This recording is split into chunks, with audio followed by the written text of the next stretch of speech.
తెలంగాణ రైతాంగం నిన్ను ఎట్టి బస్సులో క్షమించే ప్రసక్తి లేదు. ఫసల్ బీమా యోజన ఇంప్లిమెంట్ చేస్తలేవు. 8 సంవత్సరాలు నష్టపోయిన ఏ ఒక్క రైతు కుటుంబాన్ని ఆదుకున్న దాఖలాలు లేవు. రైతు సమన్వయ సమితులు ఏమైనాయి? రైతు వేదికలు ఏమైనాయి? కొనుగోలు కేంద్రాలకు కనీస సౌకర్యం కల్పిస్తలేవు. డిఏపి మీద కానీ యూరియా మీద కానీ మోడీ గారితో సబ్సిడీ ఎంత? కనీసం ఒక బోనస్ కూడా ప్రకటిస్తలేవు. ఎంఎస్పీ గురించి మాట్లాడుతున్నావు. 2014లో భారతీయ జనతా పార్టీ ప్రభుత్వం రాకముందు ఎంఎస్పీ ఎంత? ఇప్పుడున్న ఎంఎస్పీ ఎంత? నువ్వు ఎంతమంది బోనస్ ఇచ్చినావు? ఎన్ని కుటుంబాలు ఆదుకున్నావు?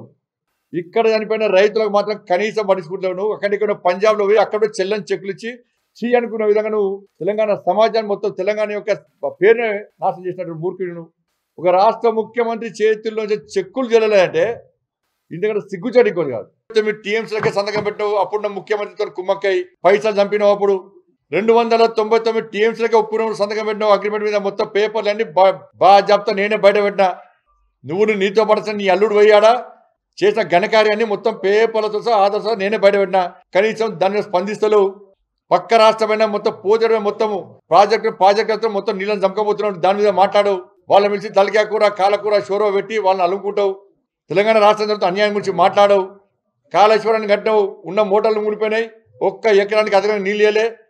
వేల ఎకరాల పంట పొలాలు మునిగిపోతున్నాయి. నీకు వాడుకునే చేత కాదు. మన కేంద్ర ప్రభుత్వం గురించే ప్రయత్నం చేస్తావు. కరెంటు విషయంలో అదే మాట్లాడుతున్నావు. నువ్వు ఫ్రీ కరెంట్ ఎట్లీస్ట్ అడుగుతాను. నువ్వు డిస్కౌంట్లోకి ఇప్పటికే దాదాపు 60,000 కోట్ల రూపాయల నష్టంలో డిస్కౌంట్లు ఉన్నాయి.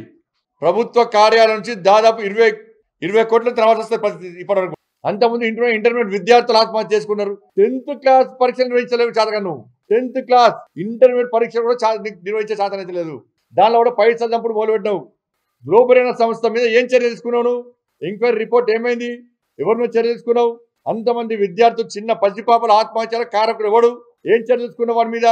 ఎన్ని పైసలు చంపినావు వాళ్ళ దగ్గర? గ్లోబల్ సంస్థలో బినామీ పేరు ఎవరిది? నిన్న ఎస్ఐ కానిస్టేబుల్ సంబంధించి డీజీపీ గారికి వెళ్దామని చెప్పి మా యువమోర్చా రాష్ట్ర పార్టీ పోతే మా యువమోర్చా రాష్ట్ర అధ్యక్షుడు భాను ప్రకాష్ మీద పోలీసులు ఎట్లా విచక్షణాయుతంగా దాడి చేసిరో, ఏ విధంగా చంపే ప్రయత్నం చేసిరో వీడియో చూస్తే తెలుస్తున్నది. చేతిలో కత్తి ఉండకుండా ఆధారం లేకుండా భాను ప్రకాష్ చంపే ప్రయత్నం పోలీస్ అధికారులు చేసిన కొంతమంది.